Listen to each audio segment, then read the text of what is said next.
The soft spring sunshine warmly embraced the streets of West Hartford.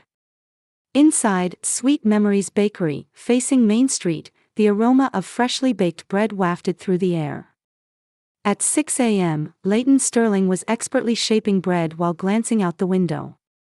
The maple trees were beginning to bud, announcing the arrival of a new season. The lingering cold air of winter had left a thin layer of white frost on the windowpane. "Good morning, Leighton." She turned at the voice of Sarah, the part-timer who had been helping with opening preparations since early morning.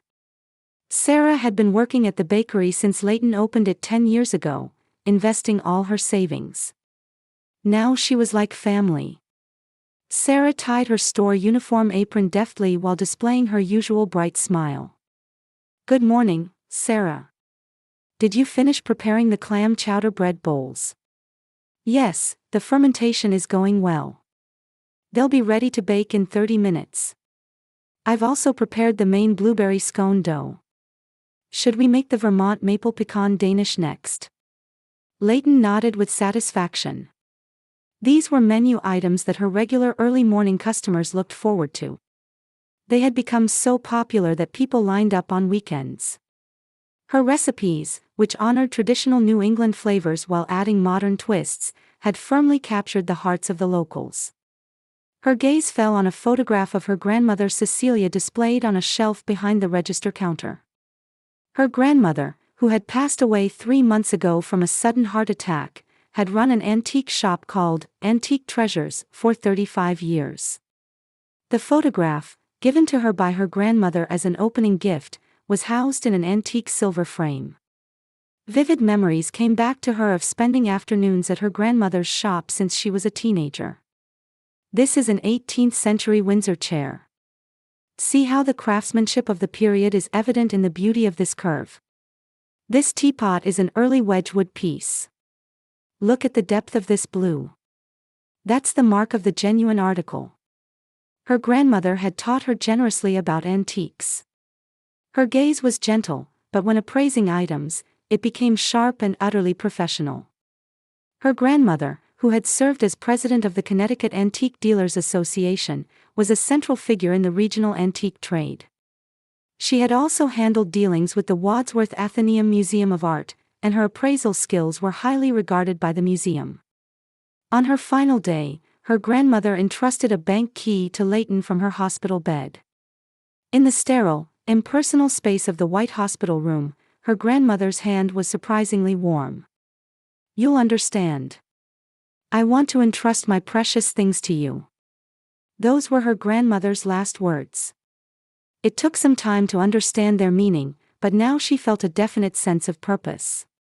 Her grandmother's intentions must be contained within that key. During a break in her morning preparations, Leighton glanced at her smartphone screen and saw her sister Eileen's latest Instagram post. The photo showed her posing with a luxury brand handbag in front of a new BMW X5. Dressed in items prominently featuring Gucci and Hermes logos, she continued to showcase her luxurious lifestyle to her 56,000 followers. The post caption read, "Another wonderful deal closed today. #real estate agent #celeb life #successful lifestyle." But the reality was different. Though she had been working as a trainee real estate agent at Coldwell Banker for 2 years. Can you imagine making $10,000 a month just from YouTube, all from home? That's exactly what I did with Narrated Stories. No face, no voice. Check the link in the description if you're curious. She had no notable achievements. Her annual income was just $35,000. Worse yet, Leighton occasionally heard about credit card bills and car loan notices through their mother Daphne, who lived in Florida. The total debt reportedly exceeded $500,000. Credit cards amounted to $250,000, the BMW loan was $85,000, and personal loans totaled $165,000. Leighton couldn't imagine how her sister planned to repay this debt. After Sunday service at the First Church of Christ Congregational, she had received a call from her mother. "I'm worried about Eileen. She doesn't seem to see reality." Her mother's voice was tinged with deep concern.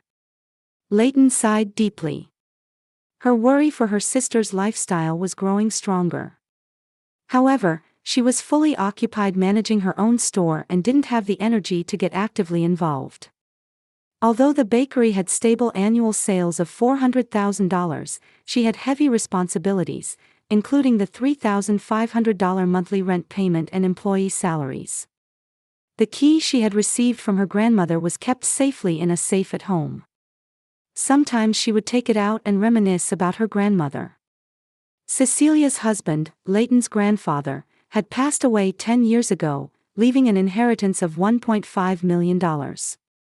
Leighton still vividly remembered her grandmother's dignified bearing at that time. Baking bread from early morning, exchanging words with regular customers, and sometimes reminiscing about her grandmother. She believed such peaceful daily routines would continue forever. That day too began like any other. In the kitchen of Sweet Memories Bakery, Leighton was busy preparing bread since early morning. Mid-March was approaching, and the footsteps of spring were drawing closer day by day. Outside the window, maple trees were beginning to swell their buds, and mornings were getting a little brighter. The aroma of freshly baked bread from the oven spread pleasantly throughout the store. 1 hour until opening. Having finished preparing the clam chowder bread bowls, she was carefully shaping the main blueberry scone dough. Brushing the flour from her hands, Leighton checked the finished products with satisfaction. "Leighton, should I bring out another baking sheet for the Vermont Maple Pecan Danish?" "Thanks, Sarah. But first, let's decide on the showcase arrangement." While discussing today's display with Sarah, who had been helping since early morning, Leighton's smartphone began to ring in her pocket. Checking the screen, she saw it was from her sister Eileen. It was unusual for her sister to call at such an early hour, not yet 7 a.m. "Hello, Eileen." From the other end of the line came her sister's excited voice. "Amazing news." Eileen's voice was more excited than usual. From the background noise, it seemed she was driving. "What is it, Eileen?" "I've put all of Grandma's antique furniture up for auction. It's sold for so much money." Leighton's hand froze. For a moment, she lost her sense of reality, wondering if she had heard correctly. "What? Wait a minute. Oh, and I sold your jewelry too. You weren't using it anyway, right?" Eileen spoke rapidly without pausing for breath. Her voice was high-pitched, but Leighton couldn't tell if it was from excitement or some other emotion. "Eileen, wait. What do you mean?" Before she could finish, the call disconnected. The monotonous end call tone resonated as if announcing the beginning of an abnormal situation. In Leighton's mind, thoughts trying to understand the situation and rising emotions became muddled. Grandmother's precious antique furniture. Items filled with 35 years of history. And her own jewelry. The fact that everything had been sold without permission gradually began to feel real. "Sarah, I'm sorry. There's something I need to check urgently." Sarah seemed to sense the situation and nodded immediately. "It's all right. I'll take care of things here." Leighton quickly removed her apron and headed to her grandmother's house. The colonial revival-style building on Prospect Avenue appeared unchanged from the outside. However, the moment she unlocked the front door and stepped inside, the abnormality was evident. The rooms that were once filled with warmth now spread out empty like a hollow cave. The 18th-century Windsor chair, Wedgwood teapot, Chippendale-style sideboard, all the items her grandmother had cherished and protected were gone without a trace. Faint traces of paintings on the walls. Impressions of furniture on the carpet. These silently told the story of the weight of history that once existed here. Only a photograph of her grandmother in her younger years, placed above the fireplace in the living room, had miraculously remained. Leighton quietly held back tears as she stood watched over by that smile. And then, she suddenly remembered. The bank key her grandmother had entrusted to her at the end. "You'll understand." Her grandmother's words at her deathbed now came back with special meaning. Taking the photograph in hand, she gazed at her grandmother's gentle smile. Her grandmother, who had served as president of the Connecticut Antique Dealers Association, was not just an antique shop owner. Her appraisal skills were highly regarded even by the Wadsworth Atheneum Museum of Art. A quiet determination sprouted in Leighton's heart. This was not just about the sale of furniture. It was about her grandmother's will and items filled with 35 years of history. And her own precious jewelry. She had to recover everything. Taking out her mobile phone, she was about to call her mother Daphne when she exhaled deeply. She needed to organize her confused emotions and deal with the situation calmly. The key she had received from her grandmother would surely be a clue to resolve this situation. As she passed through the heavy doors of Webster Bank's West Hartford branch, a cool breeze caressed her skin. Leighton approached the reception desk, feeling the strength in her hand as she gripped the key her grandmother had entrusted to her. This branch, which had been operating since the 1950s, still maintained its old-fashioned interior. The brass railings had developed a luster from years of use, and the marble floor had a deep, aged character. At the reception, a woman who appeared to be a veteran bank employee greeted her with a warm smile. "I'd like to check on Cecilia Sterling's safe deposit box." The employee reviewed the documents Leighton presented and nodded. Identification, her grandmother's death certificate, and documents proving she was an heir. She had prepared everything in advance, searching for the necessary paperwork until late last night. "One moment, please. I'll call the manager." A few minutes later, branch manager Thomas Brown appeared. He was a tall man in his mid-60s with a mild expression marked by deep wrinkles. He had been working at this branch for over 35 years and was apparently an old acquaintance of her grandmother. "Cecilia was truly a valued customer for many years," Mr. Brown said nostalgically. "She would visit the branch almost monthly and always shared interesting stories about antiques. Her safe deposit box is on the second basement floor. It's one of the special section boxes." As they descended to the basement in the elevator, Leighton's heart was racing. The key her grandmother had entrusted with her final breath. Something important must be waiting beyond it. When the door to the basement special section opened, an even more secure security gate appeared. The safe deposit box room was larger than expected, with a high ceiling. Metal doors lined up neatly, illuminated by impersonal lighting. In the silence broken only by the sound of air conditioning, their footsteps echoed down the hallway. Mr. Brown stopped in front of room 301. "Here it is." Cecilia used this safe deposit box for over 25 years. With trembling hands, Leighton inserted the key. With a small click, the door opened. Inside were a thick notebook with a leather cover, a brown envelope, and a small wooden box. Opening the notebook, she found a diary written in her grandmother's meticulous handwriting. It contained 35 years of records, from the opening of Antique Treasures in 1988 until just before her death. But this was not just a diary. Inside the envelope was a will. Dated just 1 week before her death. It contained detailed records on the authenticity of antiques and the locations of the genuine articles. Surprisingly, many of the furniture and decorative items in the house were educational replicas.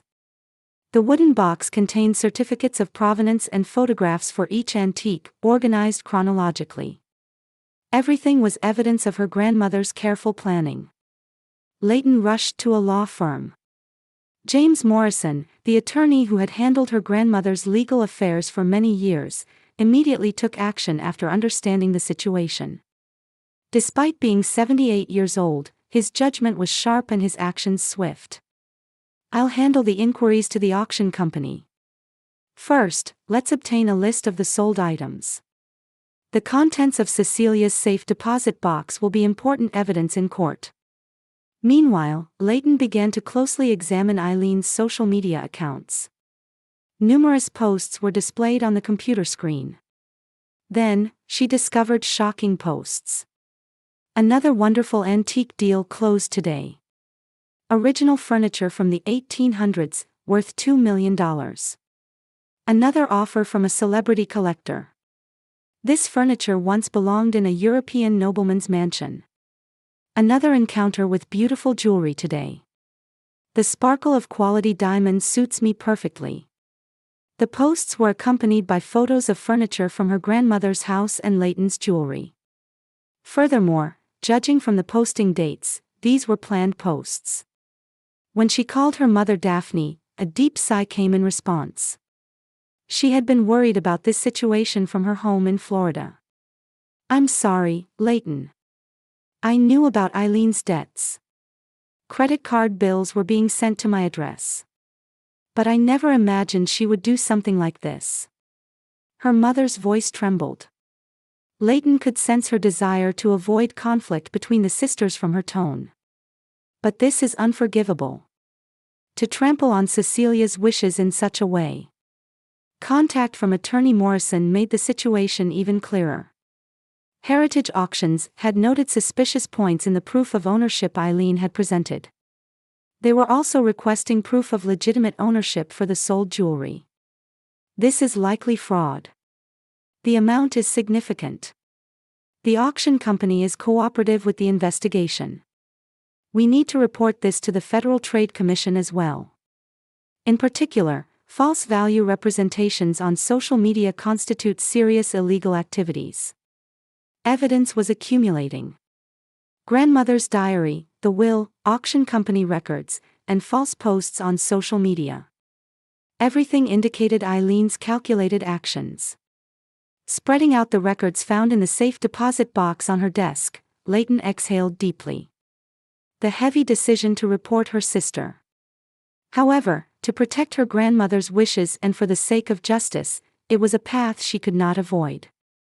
While preparing the police complaint, Leighton remembered her grandmother's last words. "You'll understand." Now, the true meaning of those words resonated painfully in her chest. In the imposing conference room of Attorney Morrison's office, Leighton was examining the materials left by her grandmother. The wooden box from the safe deposit box contained 35 years of records meticulously arranged. As she confirmed each certificate and photograph one by one, astonishing facts emerged. Cecilia also served as a court-certified appraiser, Attorney Morrison explained, showing an old commission document. Her testimony prevented many antique frauds. At the bottom of the wooden box, a detailed map was found. It had multiple marks in red pen with meticulous explanatory notes.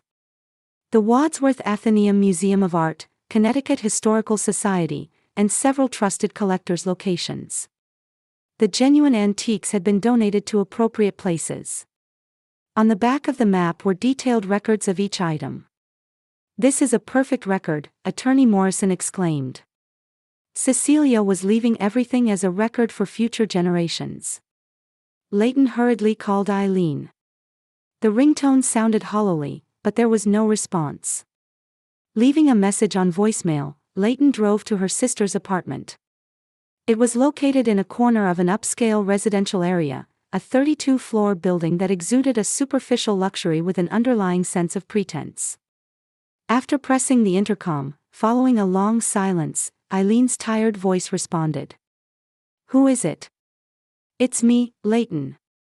The few seconds until the door opened felt like an eternity. In the living room, there was no sign of the glamorous sister often seen on social media. With a bare face and no makeup, she had an exhausted expression. Bags and clothes from luxury brands were piled up around the room like a barricade. Bills were scattered across the floor, and multiple credit cards were carelessly placed on the table. "Why did you do this?" Leighton's voice mixed sadness and anger. The room's air was filled with tension that seemed to freeze everything. Eileen flinched for a moment but quickly showed a defiant attitude. Her eyes wavered like those of a cornered animal. "Everyone watches my posts. I need a luxurious lifestyle." Her voice was slightly trembling. 56,000 followers expect to see my life. These brand items, the car, I needed them all for that."